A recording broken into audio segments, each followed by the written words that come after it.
ಜೊತೆಗೆ ಅದು ನಾ ರಸ್ತೆಯಲ್ಲಿ ಬರ್ತಿರ್ಬೇಕಾದ್ರೆ ಅದೇನಾಯ್ತಂತ ಬೊಗಳ ನೀ ಹೇಳಕ್ ಬಿಟ್ಟತಾನೆ ಅವ್ನ್ ಬೊಗಳದು ಮುಚ್ಚನೆ ಬಾಯೆ. ನಾ ರಸ್ತೆಯಲ್ಲಿ ಬರ್ತಿರ್ಬೇಕಾದ್ರೆ 4 ವರ್ಷ ಚಿಕ್ಕ ಹುಡುಗ ಕೈಯಲ್ಲಿ ಚಾಕು ಹಿಡ್ಕೊಂಡು ಚುಚ್ಚಕ್ ಬಂದ್ಬಿಟ್ಟ. ಸರಿಗೋಯ್ತು. ನಮ್ಮ ಗಂಡುಗಲಿ ವಂಶದಲ್ಲಿ ಹುಲಿಗೆ ಹೆದರ್ಕೊಂಡು ಬಂದವಳಿದ್ದಾಳೆ, ಸಿಂಹಕ್ಕೆ ಹೆದರ್ಕೊಂಡು ಬಂದವಳಿದ್ದಾಳೆ, ಮೊಸಳೆಗೂ ಹೆದರ್ಕೊಂಡು ಬಂದವಳಿದ್ದಾಳೆ, ಕೊನೆಗೆ ಹೆಂಡತಿಗೆ ಹೆದರ್ಕೊಂಡವಳು ಇದ್ದಾಳೆ. ಆದ್ರೆ 4 ವರ್ಷದ ಪುಟ್ಟ ಬಾಲಕನಿಗೆ ಹೆದರ್ಕೊಂಡು ಓಡ ಬಂದಿದ್ದೀಯಾ ಅಂದ ಮೇಲೆ ನೀನು ನಮ್ಮ ವಂಶದ ಅಳಿಯ ಅಲ್ಲ, ಲಣಹೇಡಿ. ಅಪ್ಪ, ನಾನ್ ದೇವಸ್ಥಾನದ ಬರ್ತಿರ್ಬೇಕಾದ್ರೆ ಒಂದು ಪುಟ್ಟ ಹುಡುಗ ಕೈಯಲ್ಲಿ ಚಾಕು ಹಿಡ್ಕೊಂಡು ವಿಟ್ರೆಯಲ್ಲಿ ಅಂತ ಕೂಗಾಡ್ತಿದ್ದ. ಅತ್ತೆ ನೀವೇನಾದ್ರು ಹೇಳ್ಬಿಟ್ರ?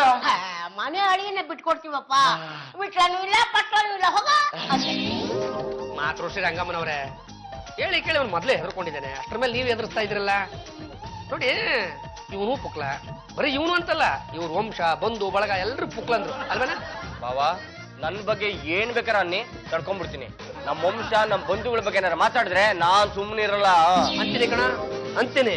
ನಿಮ್ಮ ವಂಶ ಬಂಧು ಬಳಗ ಎಲ್ರು ಪುಕ್ಲಂದ್ರೆ ಅಳಿ ಅಂದ್ರೆ ನಿಮ್ಮ ವಂಶದಲ್ಲಿ ಯಾರಾದ್ರೂ ಒಂದು ಇಬ್ರು ಧೈರ್ಯವಂತರನ್ನು ತೋರ್ಸ್ಬಿಡ್ರಿ, ನೀವು ಗಂಡಸು ಅಂತ ನಾನು ಒಪ್ಕೊಂಡ್ಬಿಡ್ತೀನಿ. ಯಾರು ಇವ್ರು? ನಮ್ ದಡಪ್ಪ ಚಿಕ್ಕಪ್ಪ ಕಣ. ಅದೇ ದಾವೂದು ದುಬಾಯಿ ಅವರೇ ಇವ್ರು ಮಾಡ್ರ ಸಾಹಸ ಒಂದಲ್ಲ ಎರಡಲ್ಲ. ಏನ್ ಮಾಡಿದಾರೋ? ಮೊನ್ನೆ ಏರ್ಪೋರ್ಟ್ ಅಲ್ಲಿ ಯಾವನೊಬ್ಬ ರೌಡಿ ನಮ್ ದೊಡ್ಡಪ್ಪನ ಎದೆ ಒಂದು ಬಿಟ್ಟ.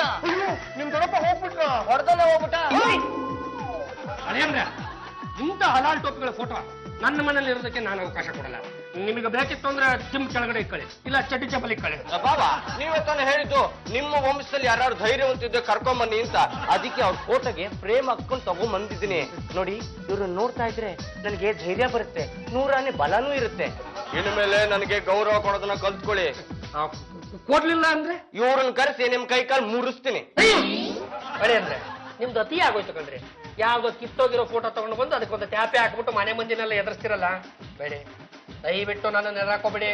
ಎದುರು ಹಾಕೊಂಡ್ರೆ ನಾನು ಇನ್ನೊಂದು ಮುಖ ತೋರಿಸ್ಬೇಕಾಗತ್ತೆ. ನೀವೇ ತಾನೇ ಹೇಳಿದ್ದು ನಿಮ್ ಬಂಧುಗಳನ್ನ ಯಾರನ್ನ ತೋರಿಸಿ ಅಂತ, ಅದಕ್ಕೆ ತೋರಿಸ್ತಾ ಇದೀನಿ. ತೋರಿಸಿ ಅಂದ್ರೆ ಮನೆ ಕರ್ಸಿ ಅಂತ ಅರ್ಥ. ನಾನ್ ಕರ್ಸಲ್ಲ, ಬೇಕಾದ್ರೆ ನೀವೇ ಕರ್ಸ್ಕೊ ಹೋಗಿ. ಪೇಪರ್ ಆಗೆ ಯಾಡ್ ಬಂದಿದೆ ಕಣ್ಲ, ನಮ್ ಇಬ್ಬರದು ಫೋಟೋನು ಪೇಪರ್ ಆಗ ಹಾಕವ್ರೆ. ಅವ್ನ್ ಯಾವನ ಪಾಂಡ್ರಂಗ ಅಂತ ಕಣ್ಲ, ಅವನ್ಗೆ ನಾವಿಬ್ರು ಬಂಧುಗಳಂತೆ, ನಾವಿಬ್ರು ಅವನ್ ಮನೆಗೆ ಹೋಗ್ಬೇಕಂತೆ ಕಣ್ಲ, ಕರೀತಾವ್ನೆ. ಹಾಗಾದ್ರೆ ಇಮ್ಮಿಡಿಯೇಟ್ ಆಗಿ ನಾವಿಬ್ರು ಅವ್ರ ಮನೆಗೆ ಎಂಟ್ರಿ ಕೊಡ್ಬೇಕು, ಇಲ್ಲ ಅಂದ್ರೆ ಪೊಲೀಸ್ನವ್ರು ಹಿಡಿದು ಗಲ್ಗೆ ಹಾಕ್ಬಿಡ್ತಾರೆ. ಅಂದ್ರೆ ಅವ್ರೆ ಸೂರ್ಯಕಾಂತ ಅಂತ ದೇವತಾ ಮನುಷ್ಯ, ನಾನ್ ಚಂದ್ರಕಾಂತ ಬಂಗಾರದ ಮನುಷ್ಯ. ನಾವ್ಯಾರು ಅಂತ ಗೊತ್ತಾಗ್ಲಿಲ್ವಲ್ಲ? ಅಯ್ಯೋ ಶಿವನೇ, ಏನ್ ಹಿಂಗ್ ಕೇಳ್ಬಿಟ್ರೆ? ಗಂಡಗಲಿ ವಂಶದ ಕಟ್ಟ ಕಡೆಗೆ ತುಂಡು ಪಾಂಡುರಂಗ ಗಂಡಗಲಿ, ಎಡಗೈ ಎತ್ತಿದ್ರ ವೀರಕೇಸರಿ, ಬಲಗೈ ಎತ್ತಿದ್ರ ವೀರ ಮದಕರಿ. ನಮ್ಮ ಮುಂದೆ ಕೈ ಎತ್ತಾನಲ್ಲೋ, ಯಾಕೋ ಪಕ್ಕಕ್ಕೆ?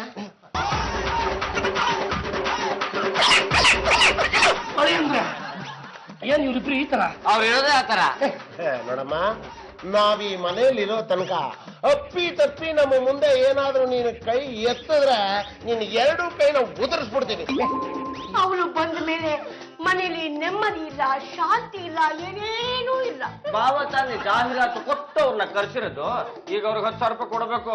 ಕೊಡ್ಲಿಲ್ಲ ಅಂದ್ರೆ ಮೈ ಮೇಲಿರೋ ಒಡವೆ ನಾವೇ ಕಿತ್ಕೊಂಡು ಹೋಗ್ತಾರೆ. ಚಿಕ್ಕಪ್ಪ ಬನ್ನಿ, ಕ್ಯಾಶ್ ಬಂದಿದೆ. ದುಡ್ಡು ಕರೆಕ್ಟ್ ಆಗದ ಅರ್ಪಿಸ್ಕೊಂಬೇಕಣ್ಣ. ಇನ್ನ ಇದೇ ರೀತಿ ನಮ್ಗೆ ಬಟ್ವಾಡ ಆಯ್ತಾ ಇರ್ಬೇಕು. ನಮ್ ಸಾಹೇಬ್ರು ಕೊಡ್ತಾರೆ ಕಪ್ನಲ್ಲಿ. ಏ ಸೂರ್ಯಕಾಂತ ಚಂದ್ರಕಾಂತ, ನಿಮ್ ಆಟಗಳು ಮುಗೀತು ಕಣ್ರು. ಇಂಥವ್ರಿಗೆ ಆಶ್ರಯ ಕೊಡೋದು ತಪ್ಪು ಅಂತ ಗೊತ್ತಿಲ್ಲ ನಿಂಗೆ? ನನ್ ಕಡೆಯಿಂದ ಯಾವ ತಪ್ಪು ಇಲ್ಲ ಕಣ. ಇಷ್ಟಕ್ಕೆಲ್ಲ ಕಾರಣ ಇಲ್ಲಿದನಲ್ಲ ಇವನು, ನಮ್ಮ ಮಳೆಯ ಇನ್ಸ್ಪೆಕ್ಟರ್ ಸರ್, ಅವ್ರು ನಮ್ ದೊಡ್ಡಪ್ಪನೂ ಅಲ್ಲ, ಇವ್ರು ನಮ್ ಚಿಕ್ಕಪ್ಪನೂ ಅಲ್ಲ. ಮನೇಲಿರೋರೆಲ್ಲ ಸೇರ್ಕೊಂಡು ನಂಗೆ ತುಂಬಾ ಅವಮಾನ ಮಾಡ್ತಿದ್ರು. ಅದಕ್ಕೆ ಅವ್ರ ಫೋಟೋ ಇಟ್ಕೊಂಡು ಇವ್ರೇ ನಮ್ ದೊಡ್ಡಪ್ಪ, ಇವ್ರೇ ನಮ್ ಚಿಕ್ಕಪ್ಪ ಅಂತ ಹೆದರ್ಸ್ತಾ ಇದ್ದೆ. ನಮ್ ಭಾವನೆ ಪೇಪರ್ ಅಲ್ಲಿ ಜಾಹೀರಾತ್ ಕೊಟ್ಟು ನಮ್ಮನೆಗ್ ಬನ್ನಿ ಅಂತ ಕರ್ಸ್ಕೊಂಡಿದ್ದು. ನೀವೇನೇ ಆಕ್ಷನ್ ತಗೋಬೇಕಾದ್ರು ಇವ್ರ ಮೇಲೆ ತಗೊಳ್ಳಿ. ಏನು ಆಕ್ಷನ್ ತಗೊಂಡ್ಬಿಡ್ತಾರೆ? ಲೇ ದಡ್ಡ, ಡಿಪಾರ್ಟ್ಮೆಂಟ್ ಕೈಲಿ ಆಗ್ದಿರೋ ಕೆಲಸನ ನಾನ್ ಮಾಡಿ ಮುಗಿಸಿದ್ದೀನಿ ಕಣ. ಪಾಂಡುರಂಗ ಗಂಟೆಗಲಿ ಇವ್ರಿಬ್ರನ್ನ ಹಿಡ್ಕೊಟ್ಟು ನಾನೇನೆ.